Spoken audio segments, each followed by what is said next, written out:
Office 2. This is Bullhorn Betty's lore.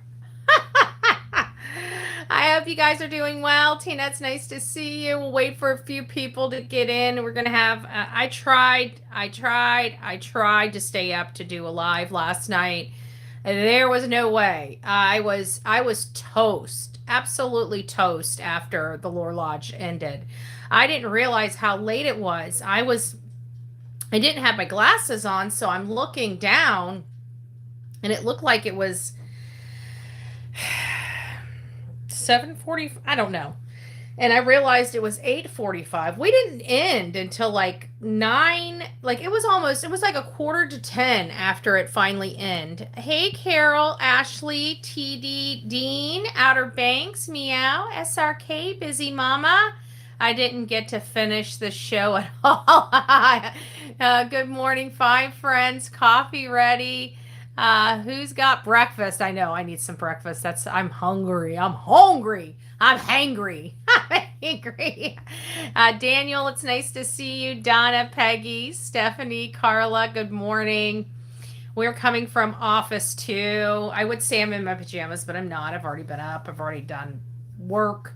It's so funny because it's sometimes just easier. I come in here, I relax. The dog's in bed. She wants to be under the covers, so I just chill. And somebody's like, she's always in bed. I'm like, yeah, that's what you would think. Yeah, that's what you would think.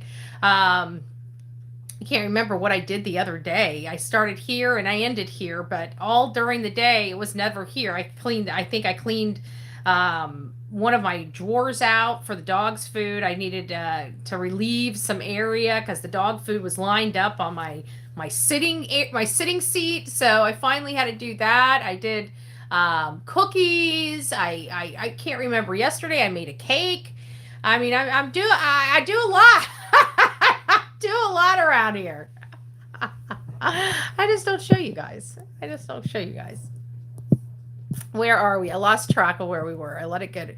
Marley, it's nice to see you. Good morning. Oh, Sonia, it's nice to see you. PA, good morning. Paula, it says good afternoon. It's nice to see all bookworms in the house. Ladies for Justice, coffee and crochet in hand. There you go. Shining Star, it's nice to see you. Up at 4 every morning with the hubby. I used to, but then I started having some problems with sleep. I think I need to drink more water. I've been getting away from water. I went on the soda thing. You guys have watched me. I still drink my soda, but I was off soda forever, and all I drank was but I drink a lot of coffee though, because I drink a pot, sometimes 2 pots of coffee a day. But the rest of the time I drink nothing but water. But I drink nothing but coffee in the morning. To Cray, it's nice to see you. Whoever backed Chris and Katie and the Sox needs to really get help. Yes, we've been saying that for a while. That's why it's very obvious that the people that are involved and seeing what they're being paid inside their chat, you can see what the motivation for them is. It has nothing to do with finding Sebastian or whether they even believe Chris and Katie or not. It comes down to they want to make money, and they make money off of hate, right? That's what they sell on their channel. They get people to hate people, and then they row up their base, and then it's like, give me, give me, give me, give me, give me. I don't know what QB is going to do when all these lawsuits go away, because she's going to sink like the Titanic. I mean, she's not going to really have anything. She's going to have to manufacture crap to try to keep ponying the kind of money, because she's now got herself a healthy little drug habit there. So that's only going to get worse. Somebody says, what is a recovered junkie with money? They said a junkie. I'm sorry, it's true.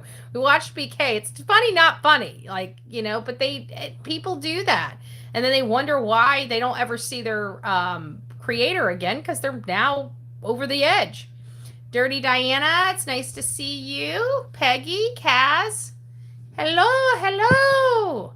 Good morning, everyone. Blue Eyes, it's nice to see you, love. Truth in Time. Bryn, it's nice to see you, love. Star, good morning. Hope is a beautiful thing. I'm so upset. I can't believe how long This has gone on, sweet Sebastian. Someone knows what happened. Enough silence. Yes. But I think we've identified. I mean, if we look at the case, everybody that was truly out there to search for Sebastian, including but not limited to me, Seth, Tony, Terry Lynn, CJ. There was a lot. Every person that legitimately went out there to help search for Sebastian or find some answers have been threatened, had their vehicles tampered with. And I just find it awfully funny, weird, funny in not the funny kind of way, that we learn from a prior employee of Terry Bowersock's that all these things that these people have been experiencing have been brought up by this ex-employee about what he did to other people prior to his stepson disappearing. He also talked about how he spoke about his stepson. Nobody on that side of the family cared for Sebastian. He was kind of like this weight or this ball and chain around the entire family's neck. At least that's how they acted, and that's what they made this child believe and treated this child, all of them. This was not immune to just Katie and Chris. This was the entire family treating Sebastian less than because he had disabilities. The entire family. They treated him like crap. They talked to him like crap. They talked about him like crap. And then you hear his father, which loves his son, is proud of his son, and talks about all of the things his son can do, not all of the things his son can't do. I think what broke my heart, and I went live on TikTok before I came live here, and I think one of the things that upset me the most about the interview last night was the fact of how much time that was necessary to clear the air on rumors that didn't have one scintilla of fact associated with it, but dominated the airtime and took away from Sebastian Wayne Drake Rogers, not only when the crap was being peddled, but last night when Seth had to talk about the case and take time away from his son to answer these ridiculous allegations that nobody could even produce one document for. Oh, he's a pedo. Okay, where's your proof? Oh, you support pedos! We're just asking for proof. Oh, you're a pedo supporter and sympathizer.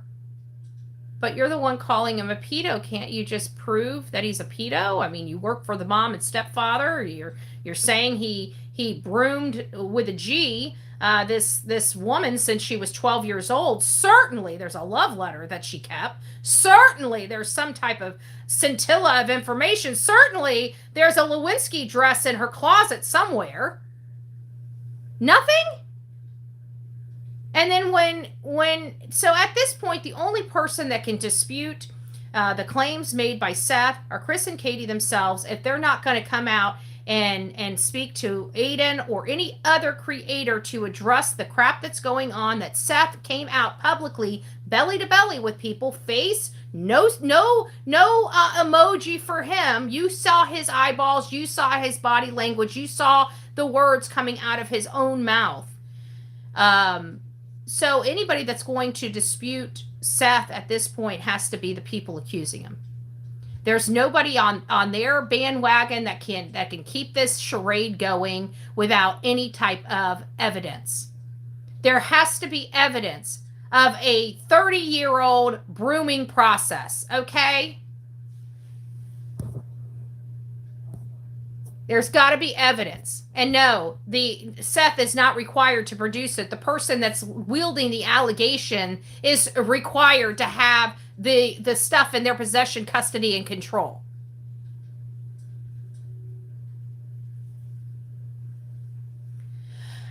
Carol, I was upset. I kind of was just watching. I didn't communicate. When you have 6,000 people and 7,000 people in chat and you only have a handful of moderators, you're not going to be able to control the chat, period. And to start timing out people for using green hearts, and I didn't litter with green hearts. I would say, hey, with a green heart, hey, with a green heart, right? It's the symbol of Sebastian Wayne Drake Rogers, in my opinion, on these streets. And I got timed out for that. That pissed me off.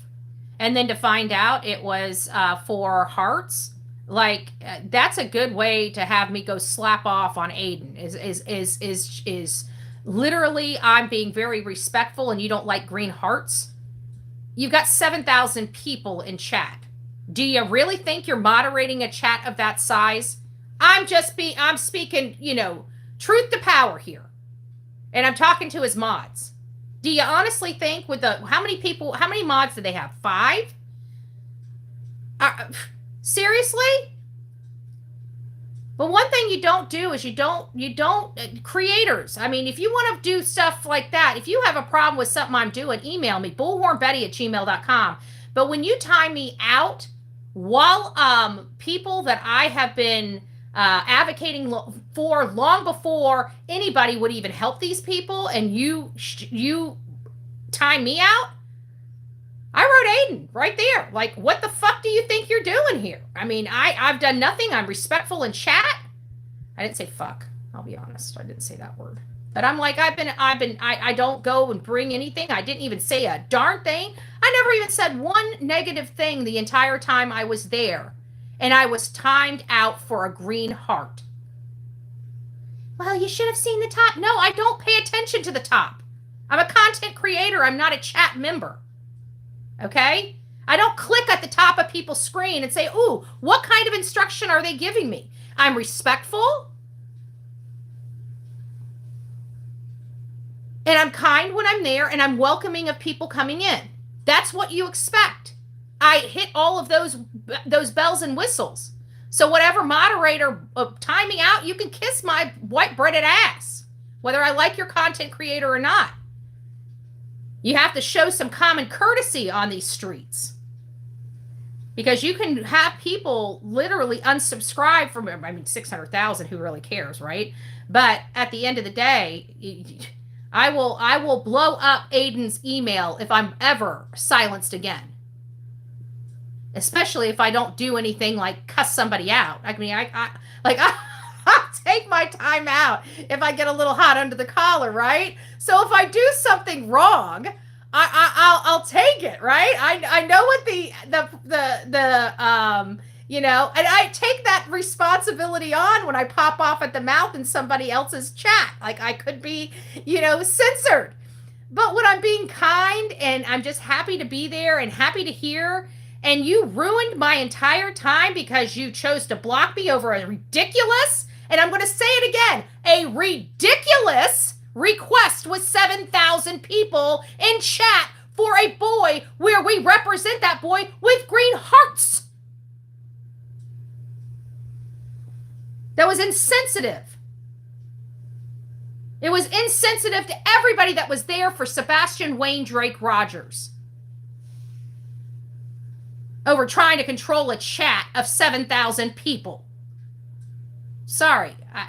I'm sorry. Some things just get under my skin and are ridiculous. And I want to think that, the Lore Lodge and all the people that are moderating for them have this thing called common sense.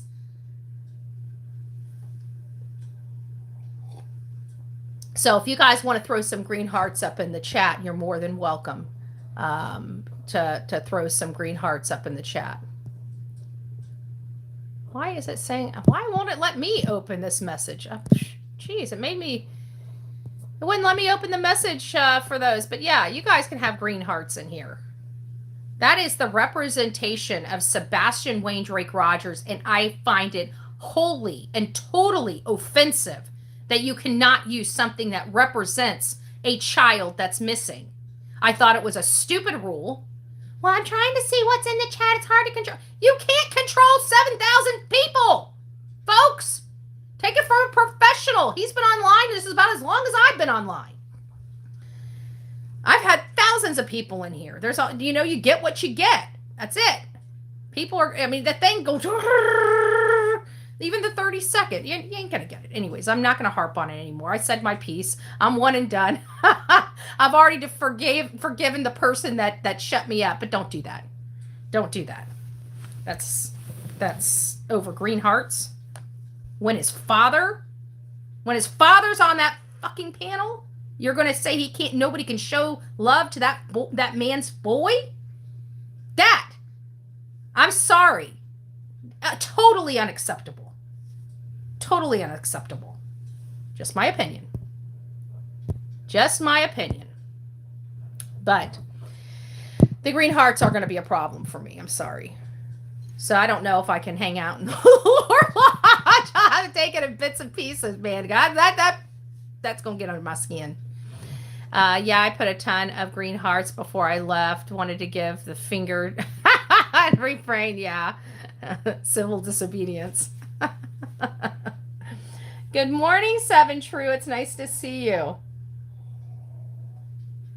But I think the one thing we learned, I think, you know what? I think the star of the show last night, in all honesty, and it's not me tooting everybody's horn on the chat, but I think the true winner of last night was Sebastian.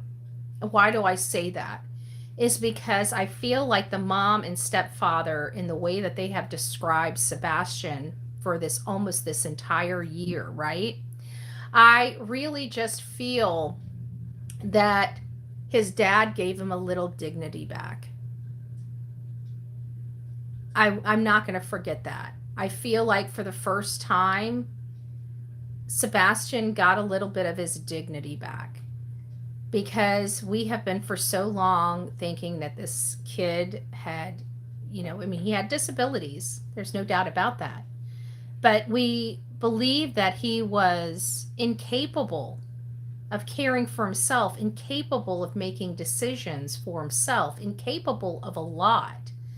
And then we find out from his father that he's smart, that he's proud of him, that he can play certain games that take a lot of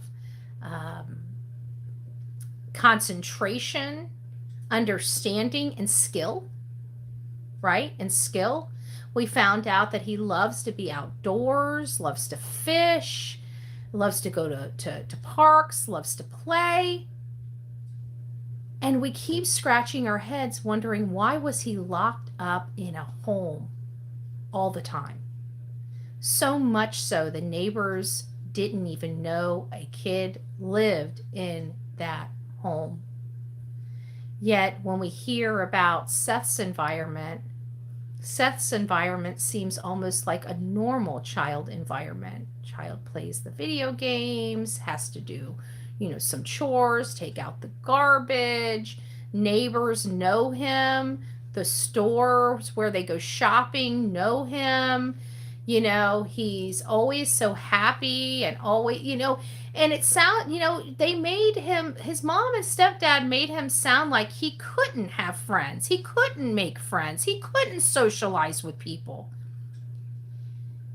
And we learned from his father last night that is totally untrue. And you know what? You remember that time we saw that little video of Sebastian at SeaWorld? He was so happy, and he was dancing around all those people. Did he seem like this shy, timid kid that can't be around people without freaking out? I love that video too, Peggy. It was beautiful. It made me cry. But still, thinking of it just makes me want to cry. But we were told for so long he has no friends. Maybe he did have friends he wasn't allowed to be around. It seemed to me like the mom and stepdad isolated him, put him in the room, and made him feel like a piece of garbage.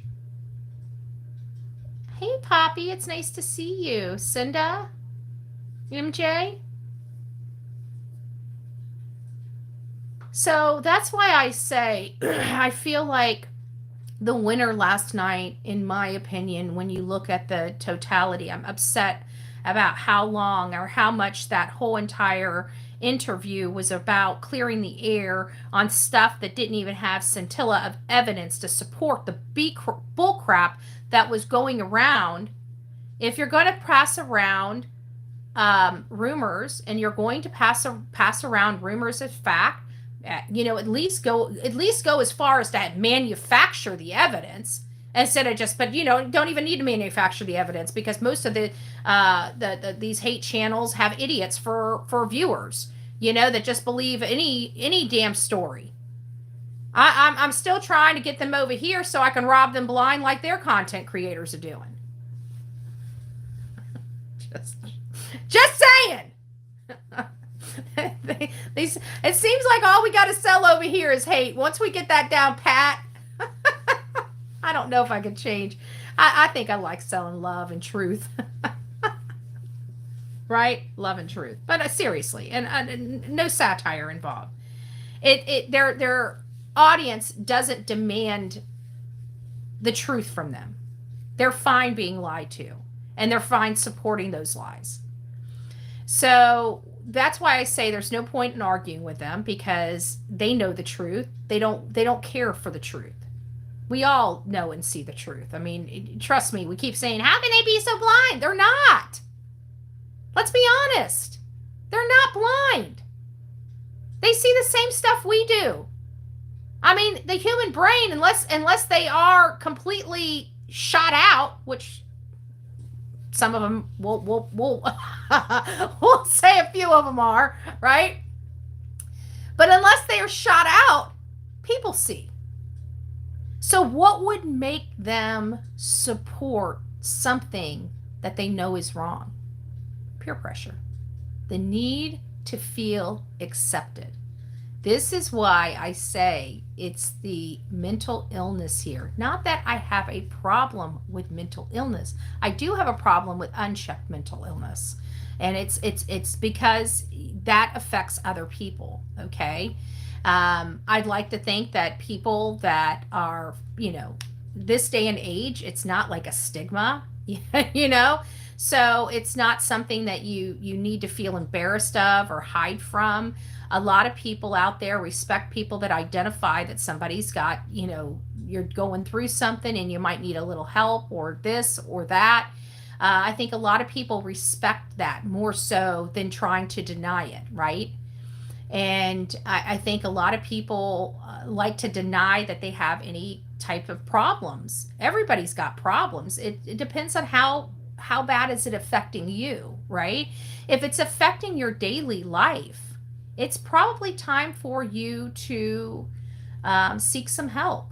But I can tell you, if your life is going through crap, you feel like crap, and you're hanging around crap, do you honestly think the crap is going to lift in your life? It's not. I think a lot of people are learning freedom through happiness and love, right? And that's where we want to be. We want to be happy through doing the right kinds of stuff. We've done, at least if people are like me, we've done a lot of the stuff the wrong way for a long time, right? And some of us have learned from our mistakes. Some of us have learned from others' mistakes. That's the difference between being wise and smart, okay? Bullhorn Betty had to be smart, but how much easier would it have been to just be wise and learn from everybody else's mistakes? Bonnie's journey, the haters are all still stuck on him being a pedo. And anyway, what does their ages have to do with Sebastian missing? My ex-husband is over a decade older than me. Okay? I can tell you he didn't broom me. It's ridiculous. People are what if I ran into, and actually, to be honest with you, let me tell you how this all worked out, because our families are so scattered. I'll tell you guys a true story. And here's a true story. Vince and I probably did run into each other when I was younger, a lot younger, and never even knew it. You know why? Because his sister-in-law, which is married to his brother, and they've been married to his brother long before Vince and I ever dated. I ever even knew who Vince was, right? His wife is my mom's cousin. So I feel like somewhere along the line, as a kid, I probably ran into Vince long before we ever even knew each other and got married. So what are you going to say? That my ex-husband did that? No. When it comes right down to it, it's a small world. It sure is. It sure is. Do you know that it wasn't until after me and my husband were married that we realized his brother was married to my mother's cousin? I'm just trying to put some reality into all the bull crap. It might have been one of them things where it was like, oh, wow, I haven't seen you in a while. How you been? Well, life's not going well. I just had to move out of my dad's house because, this, that, and the other. Right? Now they're around each other. They're kind of, having the little butterflies. Katie's got her newfound freedom, right? She just moved out of her house with her dad. Allegedly has 2 boyfriends at the time, a guy her age and a guy much older than Seth.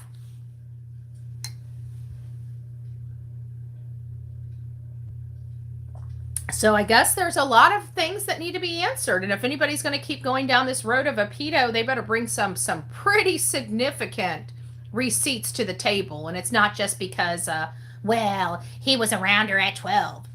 So I could have been around my ex-husband at 7 for all I know. If you want the truth. I'm sorry. Truth is stranger than fiction, folks. My sister is 19 years younger than her husband.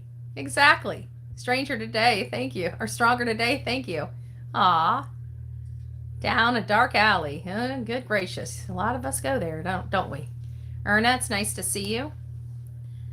But I like to put a lot of my personal life. I don't enjoy putting a lot of my personal life out there for people to nibble on. I mean, if we didn't have such a nasty, hate section, that it would be a lot different. I feel a lot more comfortable, but I do tell a lot about my life, because when we are dealing with certain situations, and it's so easy to get caught up in the selective outrage. The way I look at it is I try to see, has something like that happened in my life, right? If I hear of a scenario, maybe this is a good a good strategy for everybody. What I do, hey, proud patriot girly, it's nice to see you. Yay, good morning.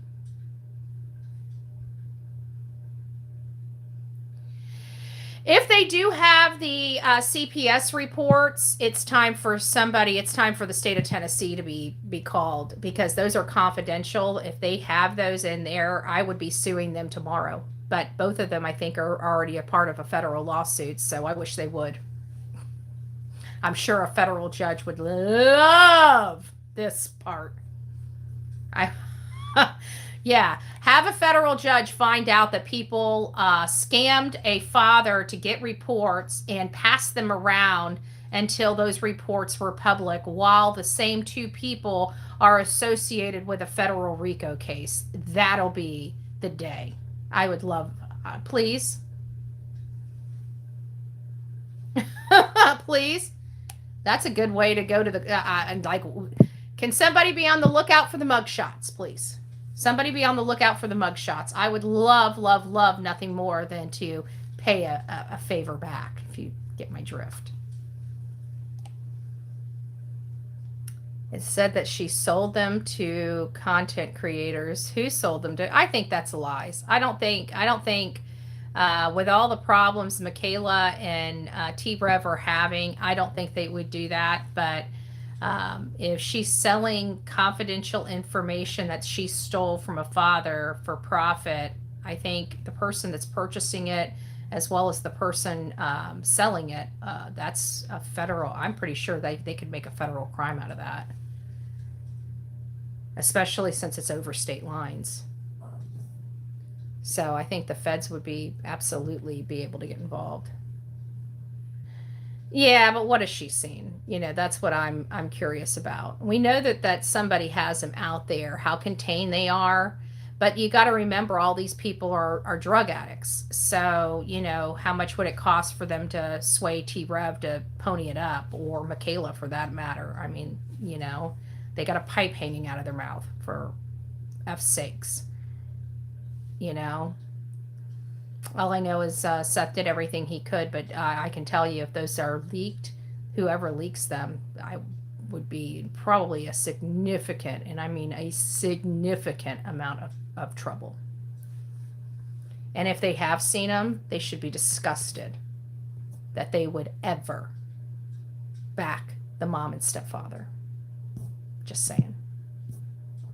So if she has them and Jay has them, and they're still talking the way that they are about Seth and still trying to hold up, then I don't believe they've got him. I will tell you that. But hey, you know what? If they got him, drop him, right? Don't toy with the people here on social media. They've got him. It's time for us to hold their feet to the fire, right? Don't let them lie to us again. Make them produce those reports. Make them produce those reports. They want to drop those reports. They want to brag about having that. I don't believe them. I think they're big old fat liars. I think they're big old flat liars. I wouldn't believe it until I see it. They've got them. Tell them to pony them up. Pony them up. Pussy Willow Pendercat, nice to see you. I'm almost out of coffee. You guys might have to walk with me. I think you guys are going to have to walk with me to the coffee house. The coffee house isn't too far. The question is, you know what? I haven't had a latte. I haven't had a latte in a while. Maybe we should go do a latte. Maybe we should go do a latte. So what did you guys think the biggest point? Let's see hold on, let me read some of this stuff here. It says, I don't believe they have them either, but if they do, they're not going to share them because they're going to make their people look bad. That's why I want to hear how these braggings go. Oh, I got him too. It's not that bad. They're lying. They're lying. So I would love for them to produce it because they're liars. They've never gotten anything right. I don't think that they will ever have any type of documentation like that. But I'd like proof. Proof is in the pudding, right? We don't trust people in true crime. We trust nobody. Right? We want receipts. Mama, tell them. Tell them, Mama. I don't even trust you without receipts. Right? She tells me, did you cheat on your test? No. I heard you cheated on your test. No, I didn't, Mom. I want proof. Here's the teacher saying you cheated on your test. Oh. Well, let me tell you. Let me tell you. Good morning, Seth. It's nice to see you. Good morning. Good morning. Oh, okay. Sorry, I'm trying to read some stuff here. So I wanted to tell you, Seth, I think you did an amazing job last night. I believe you gave your son's dignity back. I really, really, truly do. That's what we were just talking about. I was talking about how I feel like your ex-wife and his stepfather made us believe he was incapable of a lot.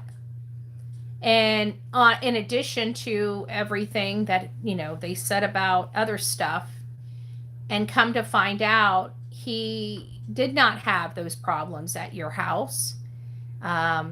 He was very smart. He played some very skillful games So he had intelligence, he had smarts, he just had a few disabilities. And I feel like the winner last night out of everything was your son. I feel like your son was the winner of last night's interview because out of everything, all the crap that you had to answer, all the nonsense that that shouldn't have taken away from your son, I feel like all of that gave your son his dignity back. Not some of the stuff, some of that stuff was just crazy, but the way you talked about your son, and you're just so proud and love your son. I'm so thankful that he has somebody like that in his life. You don't understand how many times we do cases and it's the parents, it's the mom and the dad. There's nobody in the corner fighting for that child except us. A good prime example is the Wells. Summer didn't have that mom or father, leading the charge and fighting for their child. They were both in cahoots with this whole disappearance of their child from where I sit. And it was only us, the public, fighting for Summer, and still only us, the public, fighting for Summer. But with your son's case, he has you. And how amazing that is, I think you gave your son his dignity back last night. So if nothing more, I know you hate interviews like that, but if nothing more, I'm really, really proud of you, Seth. I'm really proud that you kept your stuff together. And even though you knew how crazy the information was or the questions were, you still stood strong and you answered the questions. And you gave your son his voice back because, in all fairness, he was a bright kid. Or he is a bright kid, excuse me. He is a bright kid. He disappeared under unusual circumstances, and I know you have been his biggest advocate to bring him home and to bring him home safely. So thank you, Seth. I think that was amazing for everybody. Now, again, as I was talking about, I truly believe these people. Oh, look at that. Look at that. Thank you. Grave Crime with Grace gifted 5 Bullhorn Betty memberships. If you received your Bullhorn Betty memberships, don't forget to tell Grace. Excuse me. Grave Crime with Grace. Thank you. Sorry, Grace. I stumble on that, but I'll have to slow down a little bit. So welcome aboard, all you guys. I don't have my buttons here. Right. Welcome to this crazy crew we call the Coffee Club, i.e. the Insane Asylum. Sec 2, it's nice to see you. I can do the little button every now and again when I need to do the button. Okay. But you know what? At the end of the day, Seth, just big shout out to you and Tony. You guys did an amazing job with all the crap. The one thing I hated the most about the entire interview, and I'm going to say that again, I hated about the entire interview. The one thing I hated most about the entire interview, absolutely hated, is the fact that you had to take away from your son to answer those ridiculous allegations. Ridiculous allegations brought about by people that are there representing for profit the mom and stepfather of your son. And we all know that they were ridiculous allegations, and I'm glad that you one and done. I wouldn't address it no more, no matter how hard people ask. You've already made your statements. It's been asked. It's been stated. It's time for other people, if they want to sit there and carry this torch of anything to do with your ex-wife, when you met her, when you got married, when you had Sebastian, or any other thing, they no longer have the right to discuss that without factual information, tangible things that we can look at, because we had the horse's mouth, not third-party mouths. So the next person that wants to talk about you being a pedo, it better be Chris and Katie themselves. Otherwise, I don't want to hear it. If you have the balls to go up there and address all this stuff, if they want to keep it going, they better strap on the big kahunas and get up there and do it themselves. Because at this point, I no longer believe it. I never believed it, first and foremost. I never believed it. But now that we're here, either pony up the receipts or sit the F down. Excuse my language. I didn't say the language, but I thought it. Hopefully I get good graces from the man upstairs. Okay, I'm trying over here. Turkey man, I know your prayers have been working because I'm trying. I'm trying. But at this point, it's been asked, it's been answered. I'm glad that we know that Sebastian was able to care for himself. But you know what it brings it back to? Listen to this. Because he was not incapable, right? Like his mom and stepdad wanted us to believe. We know he's very intelligent. We know that he is very skillful at certain very tough games that I couldn't play, right? Games that I definitely, without a doubt, couldn't play. Very skillful, Sebastian is.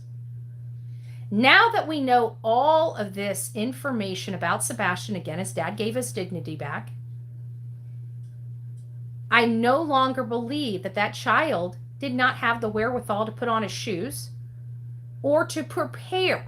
Listen, or to prepare to run away from home.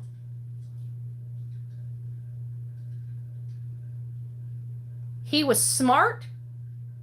If he was going to leave, he would have taken necessary supplies with him.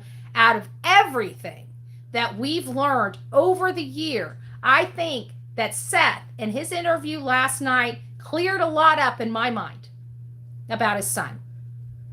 And now that I know how smart and how logical his son was, I don't see his son leaving the home without shoes, jackets, and personal items that he knew he would need. So that solidified all of that in my brain. So kudos to you. Kudos to Tony. Kudos to everybody that went in there watching. As you guys know, I had a little bit of a chip on my shoulder being timed out over Green Hearts. Maybe the next time you do an interview with Aiden, the Lore Lodge, tell him to let the green. That's a symbol of Sebastian, in my opinion, in these chats. When we see a green heart, we know that that person is loving and representing Sebastian Wayne Drake Rogers.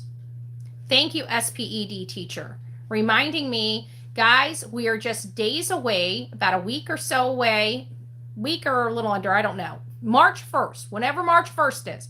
It's a Saturday. We are having it's a little over a week away, I believe. We are having a prayer vigil. This I anticipate being one of the biggest vigils that has been had for Sebastian Wayne Drake Rogers. Please it's on a Saturday, so if you are within a few hours, you won't need to take time off work. It starts at 2 p.m. However, if you do, or you have a more of a significant ride like me, my ride's about 13 hours. You may have to take off Friday to get there. So you might want to go ahead and make those arrangements now with your work and get coverage so you're able to get there. We're all going to be there praying for Sebastian. The only request that we have is this is about Sebastian. This isn't about us. This isn't about our petty personal indifferences of one another. This is about a boy that disappeared when he was 15 years old, has had his 16th birthday, has missed holidays for the first time in his 16 years, and we're coming up on a year milestone of this child being gone. Certainly, any normal person can be here for the sake of this child and only this child. So the only request is for anybody, me included, check your BS at the church doors. We're not here for you. We're not here for me. We're not here for Seth. We're not here for none of them. We are here for one purpose and one purpose only, and that is to pray for the safe return of Sebastian Wayne Drake Rogers. That's it. If you guys would like to be a part of that, because we know God moves mountains, you are invited. We want anybody there for the right reasons to be there for the right reasons. We are all coming with a humble heart, an open mind, and love to share. And if that's you, please, please, please come out and help us pray over Sebastian. All right, guys, I'm not going to bend your ear too much. We will be back later this afternoon. We're going to be talking more in depth about specific information on the Lore Lodge. If you have some information, or for whatever reason, you have a little sliver of something that really stood out to you at the Lore Lodge, please reach out to me. Make sure you get, a roundabout time. I can pull the transcript and look it up, but give me some keywords. But tell me what stood out to you the most about the Lore Lodge. Daniel, you're allowed to be here anytime you want. Don't forget, we also have, and this is for everybody, we also have the True Crime group. It's a private group, but I hope that everybody in our chat is over there in that group. If you're not, please apply. That is the best place. I know some of you guys send me, can you please post this? Can you please post this? Do you guys know that you have the ability to post your own missing persons or cases right there in that True Crime group? There's no holds barred. If any case that you guys want to talk about, discuss, if there's a missing person in your community and you want to get it out in front of a few thousand people, go hit it up there on the True Crime group. You can post your own missing person cases that you have. If you're a content creator and you want to put your work out in front of other people, we don't have any qualms with that. We just like creators that don't trash other creators, right? If that's you and you're here for the victims or whatever your true crime palette is, you're more than welcome to share that on the True Crime page. We are here to help each other and uplift each other. What we don't want is uplifting hateful voices. We want to uplift good content creators that come from a place of love and that truly care about these victims and their cases. We also have Chasing Crimes. We're going to be having Chasing Crimes. You guys are going to get an opportunity to get to learn who Chasing Crimes is. She's from TikTok. She's always looking for and looking out for the victims. So I definitely would love to bring her up, and we are going to have her coming up, I believe, this week. I might have to push it off to next week or after the 1st, but we'll try to get it. We'll try to get her somewhere here. It might be something that we do Friday night. We might bring her up on Friday night and just go over some cases. I think that would be really good and really informative. And she can tell you some of the stuff that she did, especially early on in the case, that really did help a lot. So anyways, guys, thanks so much for all of your love and support. I'm glad that Seth got an opportunity to speak in front of so many people and really get his son out there. I really truly believe his son was the winner last night of everything. He got a little sliver of his dignity back in front of a lot of people, and that made my heart happy. So we're just going to keep going. We're going to keep supporting. We're going to keep doing what we can to advocate for Sebastian Wayne Drake Rogers, and we're going to start breaking that interview apart. We have a few of the Seth interviews that we want to break apart, but since this one just happened, it's fresh in our mind. We'll be back later this afternoon to kind of break down some key talking points in that interview. So don't forget to send me what you think stood out to you the most. Bullhornbetty@gmail.com. Bullhornbetty@gmail.com. Guys, make it a great day, and we'll see you later this afternoon. God bless.